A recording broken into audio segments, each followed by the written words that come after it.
This clip is brought to you by SaveWithConrad.com.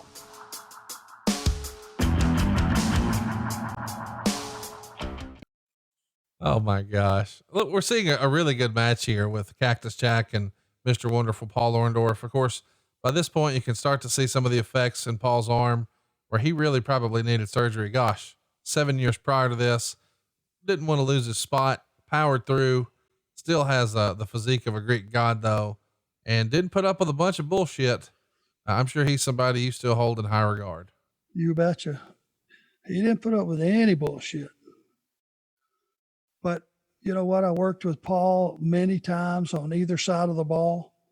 Heel, baby face, switched around. I loved working with him because he was believable. Right. He's credible. He is safe. He was solid, but he was safe. And man, he looked, even with his body decimated from all that nerve damage, he still looks great. Oh, he looks phenomenal. You don't just look at him and the first thing you see is, well, that guy's got a ton of nerve damage. No, he's jacked up. He's got muscles in places where other people's don't have places. Well said. Let's talk about him for a minute, because I feel like wrestling fans a lot have the conversation. Hey man, who's the best guy to never win the world title? And almost never do we hear Paul Orndorff's name. And I don't know if you were watching, so I'm going to ask. Back when he was having his feud in the WWF with Hogan, and they did that big stadium show, I think it was called The Big Event.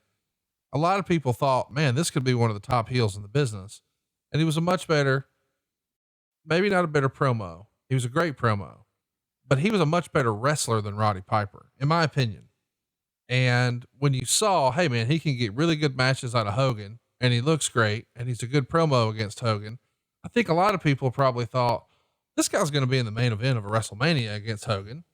And if it wasn't a babyface territory, perhaps could have been world champion. Did you see any of his stuff with Hogan in that era? Were you watching it at all or catching any?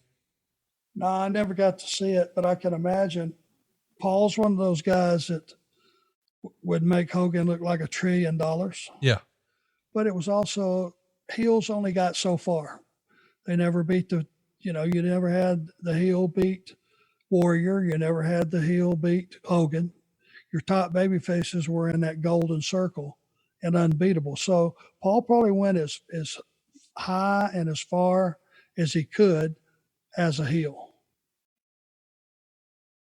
I just think it was criminally underrated stuff.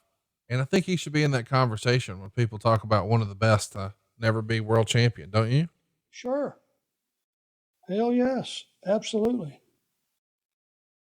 Did you ever have conversations with him about his injury in regards to yours?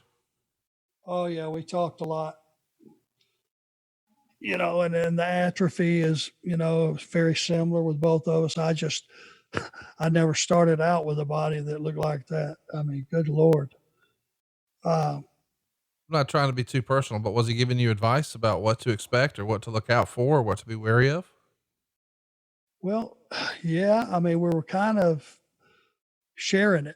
Right. We were paralleled, we would compare notes and all that stuff. And hey, do you ever have a dull ache in your left shoulder? And, or does your, you just be walking along and your right leg go out from under you and all that. Right. And it was like talking to yourself.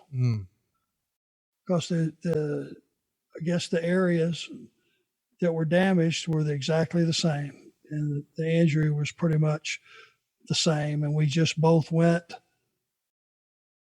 much longer than we should have. The reality is, look at this. He is pounding the piss out of Cactus. Yeah. But you got to think Foley probably wanted him to. He probably said, lay it in. I want it to look real. And it is violent, man. Oh, he thrives on it. That's what I'm saying. Yeah. The inability to kill this man is what got him over. Is it true the story we've heard about when he took, I think it was one of his debut matches in WCW, he took a hellacious bump and he came through the curtain and you said something to him about, you haven't got any sense or something like that. And he said, Jesus, Crazy Jack, you ain't got no sense. He said, no, Arn, I don't have any dollars. Look at the fans. How into this are they? Pretty much. Because Barbarian, super believable. Obviously, Vader is. Orndorff is an established top heel. Cactus Jack is just a spectacle. In this era, when you know you've got a special talent like Cactus on the roster, somebody who's willing to do literally anything, whatever it takes, and tells great stories, great promo, great psychology, all the things you would probably look for. But maybe he's not a matinee idol. Maybe he doesn't have Paul Orndorff's body. And WCW seemingly lets him slip through their fingers. Were you surprised that they didn't think he was a more bankable star? Because as great as his run is here, and I prefer his Cactus Jack persona over everything else, when he goes to the WWF, he reaches heights I don't think anybody in WCW management could have ever predicted.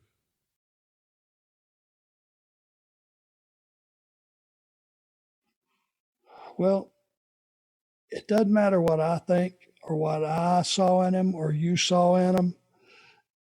It would have been who was the boss at the time and what did he see in him. Right. And the fact that he didn't have a body, he wasn't young, he wasn't a matinee idol. And that's what they, that they wanted. That's what they were looking for.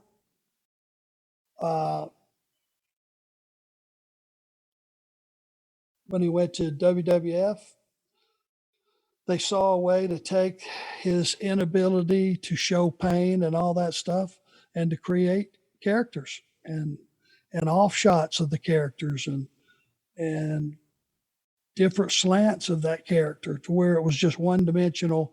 And WCW, hey, here's a guy that just won't stay down. Right. Well, unless you know how to push that and promote it, that's all you got. Consequently, as I said, you take that same guy and he's falling out of the ceiling and he's sitting up with his teeth through the roof of his mouth and he's going, have a nice day. Well, that's just brilliance. And that's the difference on how you create a character and how you don't. We're seeing footage here from Smoky Mountain.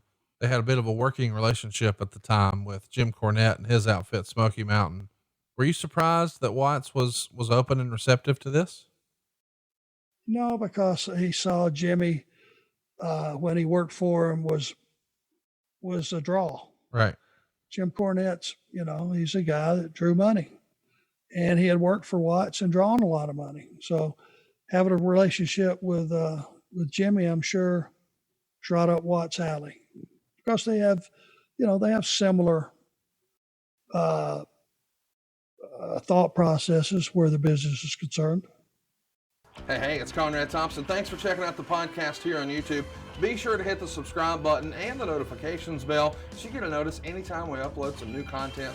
And go save yourself some money right now. If you're in a 30-year loan or you have credit card debt, it's not a matter of if I can save you money. It's a matter of how much. Find out right now for free at SaveWithConrad.com.